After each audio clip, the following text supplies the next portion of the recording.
अस्सलाम वालेकुम स्टूडेंट्स। उम्मीद है कि आप लोग सब खैरियत से होंगे। आज का जो हमारा लेक्चर है, जो टॉपिक है, मैंने बीएससी केमिस्ट्री फिजिकल केमिस्ट्री का मोस्ट इम्पॉर्टेंट टॉपिक जो सा है रिएक्शन काइनेटिक्स, या जिसे हम केमिकल काइनेटिक्स भी कहते हैं, इसको स्टार्ट किया। आज जो हमारा लेक्चर है वो दरअसल हमने बेसिक टर्मिनोलॉजीज जो केमिकल काइनेटिक्स वाले चैप्टर में इन्वॉल्व होती हैं वो हमने उनको समझने। फिर नेक्स्ट लेक्चर में इंशाल्लाह मैं ज़ीरो ऑर्डर रिएक्शन से फर्दर ऑन मूव ऑन करूँगा। ठीक है जी। अब आज जो सबसे पहले हमने जिस चीज़ को समझना है कि केमिकल काइनेटिक्स को हम केमिकल काइनेटिक्स यानी कि केमिकल काइनेटिक्स में हम किस किस चीज़ को स्टडी करते हैं। फर्स्ट, हम केमिकल काइनेटिक्स में first of all rate of reaction को स्टडी करते हैं। रेट ऑफ रिएक्शन को स्टडी करते हैं। Second, factor affecting rate of reaction. ठीक है, factor affecting rate of reaction. Third, factor में क्या होगा? टेम्परेचर होगा, ठीक है, प्रेशर होगा, वॉल्यूम होगा, ठीक है, कंसंट्रेशन हो जाएगी। ये सारे फैक्टर्स हैं जिन पे रेट ऑफ रिएक्शन क्या करता है, डिपेंड करता है। या ये फैक्टर रेट ऑफ रिएक्शन को या तो अल्टर करते हैं या डिक्रीज करवाते हैं। ठीक है। अब थर्ड जो सा है मैकेनिज्म, ठीक है, मैकेनिज्म ऑफ रिएक्शन। अब ये तीन चीजें, first of all rate of reaction का मतलब क्या होता है ये मैं आगे जाके आपको बताता हूँ, और रेट ऑफ रिएक्शन की यूनिट्स किस तरह ड्राइव की जाती है ये भी मैं आपको बताता हूँ। ठीक है। सेकेंडली, फैक्टर्स अफेक्टिंग एफएससी अगर आपने पढ़ी है तो चैप्टर नंबर 11 क्लास 11 का है रिएक्शन काइनेटिक्स का। आपने वहां पे सरफेस एरिया को पढ़ा, आपने वहां पे टेम्परेचर का इफेक्ट पढ़ा रेट ऑफ रिएक्शन पे, आपने वहां पे प्रेशर का इफेक्ट पढ़ा, आपने वहां पे कंसंट्रेशन, जितनी कंसंट्रेशन रिएक्टेंट की ज्यादा होती थी उतना रेट ऑफ रिएक्शन क्या होता था, ज्यादा होता था। ठीक है। थर्ड, आपने मैकेनिज्म देखो, कुछ होते हैं elementary step reaction. Elementary mean single step, एक रिएक्टेंट आया, दो रिएक्टेंट आए, एक इधर से आया एक इधर से आया, दोनों मिले और एक प्रोडक्ट बन गया। ठीक है, ये होता है सिंगल स्टेप रिएक्शन और एलिमेंट्री रिएक्शन। और कुछ होते हैं सेकेंडरी रिएक्शन, जिसमें दो रिएक्टेंट थे, उन्होंने कोई इंटरमीडिएट बनाया, सम इंटरमीडिएट, यानी कि देखो A plus B gives us C। अब C हमारा डिजायर प्रोडक्ट नहीं है, बल्कि फिर ये C क्या होगा, P में कन्वर्ट होगा, जो कि हमारा प्रोडक्ट होगा। अब ये सिंगल स्टेप नहीं रहा रिएक्शन, बल्कि क्या हो गया, मल्टी स्टेप हो गया, दो स्टेप्स इसमें हुए हैं। तो ये इसको कॉम्प्लेक्स रिएक्शन भी बोलते हैं, सेकेंडरी रिएक्शन भी बोलते हैं। अब इस रिएक्शन जो एलिमेंट्री ना हो उसका एक क्या होता है, मैकेनिज्म होता है, जिसके थ्रू वो क्या बनाता है, प्रोडक्ट फॉर्मेशन करता है। ठीक है। इस रिएक्शन काइनेटिक्स में या केमिकल काइनेटिक्स में हम रेट ऑफ रिएक्शन का मतलब क्या, कि कितने रिएक्टेंट कितने टाइम में कितने प्रोडक्ट में कन्वर्ट हुए, that is called rate of reaction को स्टडी करते हैं। A factor affecting like temperature, like concentration, like pressure, like volume, इन चीजों को किस तरह ये चीजें रेट ऑफ रिएक्शन को क्या करती हैं, इफेक्ट करती हैं। फोर्थ, मैकेनिज्म ऑफ रिएक्शन के रिएक्शन देखो मल्टी स्टेप रिएक्शन है तो वो सम स्टेप्स में होगा। ठीक है, उसके मैकेनिज्म को स्टडी करेंगे, मैकेनिज्म को देखेंगे, कौन सा फास्ट स्टेप है, कौन सा स्लो स्टेप है। और स्लो स्टेप आपने फर्स्ट ईयर में पढ़ा है, स्लो स्टेप जो सा होता है that is called rate determining step, जिसे हम ओवरऑल रेट ऑफ रिएक्शन निकालते हैं। ठीक है, जो एक मैकेनिज्म में स्लोएस्ट स्टेप होता है। ठीक है, अब आगे अब ये हम रेट ऑफ रिएक्शन जो है हमारा उसको देखते हैं। अब फॉर एग्जांपल ये A है, ठीक है, और ये कन्वर्ट हुआ किस में, B में कन्वर्ट हो गया। अब हम रेट ऑफ रिएक्शन को किस तरह देखेंगे, decrease in concentration of A, ठीक है, ओवर टाइम। ठीक है, या आप कह सकते हैं change in concentration of reactant divided by change in time. Delta किसको डिनोट करता है, डेल्टा चेंज को डिनोट करता है, किसको डिनोट करता है, चेंज को डिनोट करता है। अब change in concentration of reactant over time, अब रिएक्टेंट की जो कंसंट्रेशन हम लेते हैं ना वो मोल पर डीएम क्यूब में लेते हैं, तो mole per dm cube divided by time क्या होता है, सेकंड। तो रेट ऑफ रिएक्शन की यूनिट क्या आ गई, mole per dm cube per second आ गया।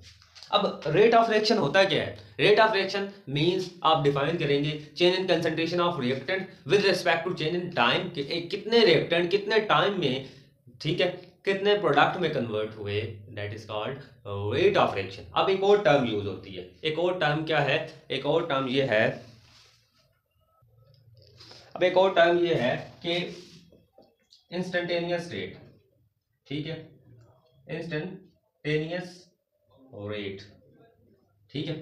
अब इंस्टेंटेनियस रेट का मतलब ये है कि एक हमने देखो, ये फॉर एग्जांपल ये बीकर है हमारे पास, हमने इसमें 2 रिएक्टेंट लिए हैं, ठीक है, इसने रिएक्ट किए, रिएक्ट करके सी बनाया, सी जब बना तो हमने एट एनी इंस्टेंट इसमें से, इस मिक्सचर में से कुछ क्या लिया, सैंपल लिया, उसको एनालाइज किया एट एनी इंस्टेंट, ठीक है। The rate at any instant is called instantaneous rate. किसी एक लम्हे पे जो रेट होगा उसे हम क्या कहेंगे, इंस्टेंटेनियस रेट बोलेंगे, ठीक है। अब एवरेज रेट, सेकंड टर्म है एवरेज रेट, ठीक है। किसी भी 2 लम्हों के दरमियान, किसी भी 2 लम्हों के दरमियान जो रेट होगा, 2 टाइम के दरमियान जो रेट होगा, यानी फॉर एग्जांपल, ठीक है, मैंने एक 10 मिनट के बाद रेट लिया, ठीक है, फिर एक 15 मिनट के बाद रेट लिया। अब इन 2 टाइम इंटरवल्स के दरमियान जो रेट ऑफ रिएक्शन होगा, that is our average rate of reaction, that is our average rate of reaction. तो बात समझ आई, ठीक है। अच्छा, नेक्स्ट है हमारा रेट लॉ। रेट लॉ से पहले मैं मैकेनिज्म का बता देता हूँ, ठीक है।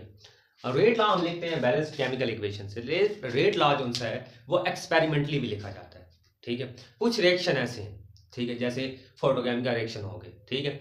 फोटोकेमिकल रिएक्शन में ऐसा होता है कि जो हमारा रेट लॉ से ऑर्डर ऑफ रिएक्शन निकल रहा होता है वो होता है, अच्छा, रेट लॉ से हम ऑर्डर ऑफ रिएक्शन लिखते हैं, लेकिन order of reaction experimental quantity है। एक्सपेरिमेंटली हम जो रेट लॉ प्रपोज कर रहे होते हैं उससे हम ऑर्डर ऑफ रिएक्शन निकाल रहे होते हैं, ना कि बैलेंस्ड केमिकल इक्वेशन से। अब मैं आपके सामने इक्वेशन लिखता हूँ, 2a + b gives us product.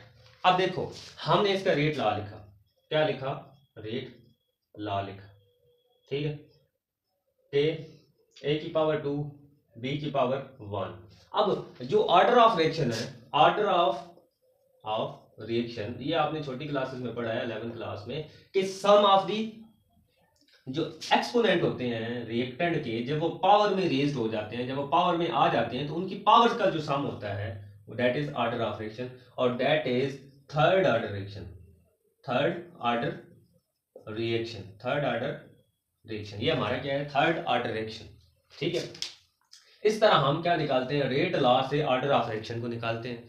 लेकिन कुछ ऐसे भी रिएक्शंस हैं जिसमें क्या होता है, रेट लॉ जो सा है, हम बैलेंस्ड केमिकल इक्वेशन से जो रेट लॉ लिख रहे होते हैं उससे ऑर्डर ऑफ रिएक्शन और होता है, लेकिन जो एक्सपेरिमेंटली जो रेट लॉ लिखते हैं उसमें ऑर्डर ऑफ रिएक्शन कुछ और होता है, ठीक है। तो इसलिए हम कहते हैं order of reaction is experimentally, experimental, ठीक है, एक्सपेरिमेंटल क्वांटिटी का, सही है, एक्सपेरिमेंटल क्वांटिटी है। अब मैं इसमें एक एग्जांपल आपको बताता हूँ, फॉर एग्जांपल देखो, decomposition, thermal decomposition of N2O, ठीक है। अब देखो, इसमें बजाय इसका रेट लॉ लिखो, रेट लॉ लिखा, अब ये बैलेंस्ड केमिकल इक्वेशन है इसकी। अब इसका मैं जब रेट लॉ लिखूंगा तो क्या आएगा कि N2O5⁵2। अब रेट लॉ एक्सप्रेशन जो कि हमने किससे लिखा, बैलेंस्ड केमिकल रिएक्शन से लिखा, तो उससे क्या पता चला, 2 पावर आ गई, तो that is second order reaction, that is second order reaction. लेकिन ऐसा नहीं है, लेकिन ऐसा नहीं है, क्योंकि हम लिख रहे हैं थ्योरेटिकल, लेकिन मैंने आपको बोला है कि order of reaction is experimental quantity. Order of reaction क्या है, एक्सपेरिमेंटल क्वांटिटी है। तो हमें ये पता चला, हमें क्या पता चला, जब हमने इसका एक्सपेरिमेंटल रेट लॉ लिखा, एक्सपेरिमेंटल रेट लॉ लिखा, जब हमने इसका एक्सपेरिमेंटल रेट लॉ लिखा, तो हमारे पास ये कुछ इस तरह फॉर्म है। तो यहां से हमें पता चला कि यहाँ पे 1 आ गया, ठीक है, जो पावर थी वो 1 आ गई, तो हमें ये पता चला कि that is first order reaction. क्या है, ये हमारा फर्स्ट ऑर्डर रिएक्शन है, ना कि हमारा सेकंड ऑर्डर रिएक्शन है। तो हमें ये पता चला कि order of reaction is experimental quantity, order of reaction is experimental quantity है, ठीक है। अब फॉर एग्जांपल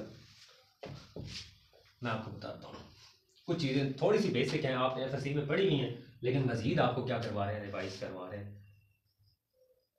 अब फॉर एग्जांपल देखो मैकेनिज्म, अब मैं आपको रेट डिटरमिंग स्टेप का बता रहा हूँ। रेट डिटरमिंग स्टेप क्या होता है, ठीक है। ये चीज़ें आपने पढ़ी नहीं है, लेकिन आपको फिर से रिवाइज करवा रहा हूँ ताकि आपको याद आ जाए। अगर ये बेसिक चीज़ें आपको आती होंगी तो रिएक्शन किनेटिक्स या केमिकल किनेटिक्स को समझना बहुत आसान हो जाएगा आपके लिए, ठीक है। तो देखो for example A gives us B, B gives us C। अब हमारा जो डिजायर प्रोडक्ट है वो क्या है, D है। C gives us D। Desire product क्या था, D था, जो हमें चाहिए था। A पहले B में कन्वर्ट हुआ, B फिर C में हुआ, C फिर D में, D हमारे पास क्या था, फाइनल प्रोडक्ट होगा। अब ये एक मैकेनिज्म लिखा है। अब इस ये जो रिएक्शन है ये सीरीज ऑफ रिएक्शन है, एलिमेंट्री स्टेप रिएक्शन नहीं है, ये सेकेंडरी रिएक्शन है, कॉम्प्लेक्स रिएक्शन। अब इसमें पहले का आपने रेट निकाला, फास्ट निकला, सेकंड का स्लो निकला, थर्ड का फास्ट निकला। अब जो आपने ऑर्डर ऑफ रिएक्शन निकालना है या रेट ऑफ रिएक्शन निकालना है, ठीक है, वो क्या होगा, स्लोएस्ट स्टेप से आप क्या निकालेंगे, that is called rate determining step होगा, ये हमारा रेट डिटरमिंग स्टेप होगा, ठीक है जी।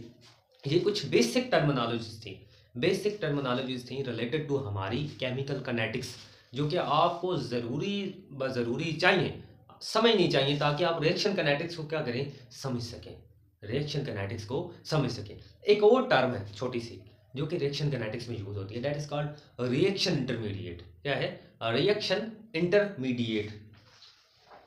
रिएक्शन इंटरमीडिएट क्या होता है, देखो यार N2O5 के आगे मैंने लिखी थी N2O5 4 NO2 प्लस O2, ठीक है, यहाँ पे 2।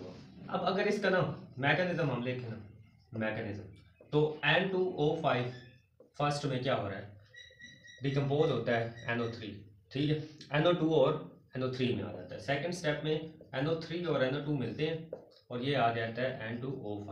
और थर्ड में देखो N2O and NO3 मिलते हैं तो क्या बनाते हैं, NO2 प्लस O2, ठीक है। थर्ड में NO और N2O5 मिलते हैं और बनाते हैं जी 3NO2, ठीक है। अब देखो ये हमारा रिएक्शन था, ठीक है, ओवरऑल ये हमारा क्या है, ओवरऑल रिएक्शन।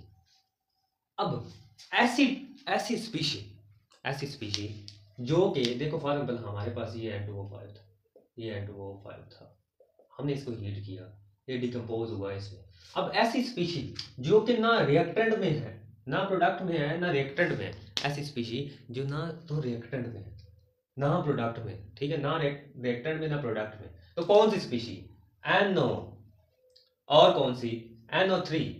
तो ये जो स्पीशीज हैं इनको हम रिएक्शन इंटरमीडिएट बोलते हैं, ये रिएक्शन मिक्सचर में बड़ी थोड़े टाइम के लिए बनती हैं और डिकम्पोज हो जाती हैं, ठीक है, बड़े थोड़े टाइम के लिए बनती हैं और डिकम्पोज हो जाती हैं। ये बेसिक टर्मिनोलॉजीज थी जो मैंने आज आपको बताई रिगार्डिंग रिएक्शन किनेटिक्स और केमिकल किनेटिक्स, BSc पार्ट 1 या ADS जो बच्चे पढ़ रहे हैं फिजिकल केमिस्ट्री। तो आज का लेक्चर यहाँ ही ख़त्म। नेक्स्ट हम molecularity and order of reaction में डिफरेंस देखेंगे, जो कि मोस्ट इंपॉर्टेंट हर यूनिवर्सिटी के हवाले से मोस्ट इंपॉर्टेंट है। जो ADS कर रहा है या जो BS कर रहा है उसके लिए बहुत इंपॉर्टेंट है। BS होगा आई थिंक 3rd या 4th सेमेस्टर में, ठीक है। इसी तरह जो BSc कर रहा है उसका पार्ट 1, तो उनके लिए मोस्ट इंपॉर्टेंट है ये चैप्टर जो फिजिकल केमिस्ट्री को स्टडी कर रहे हैं। Thank you.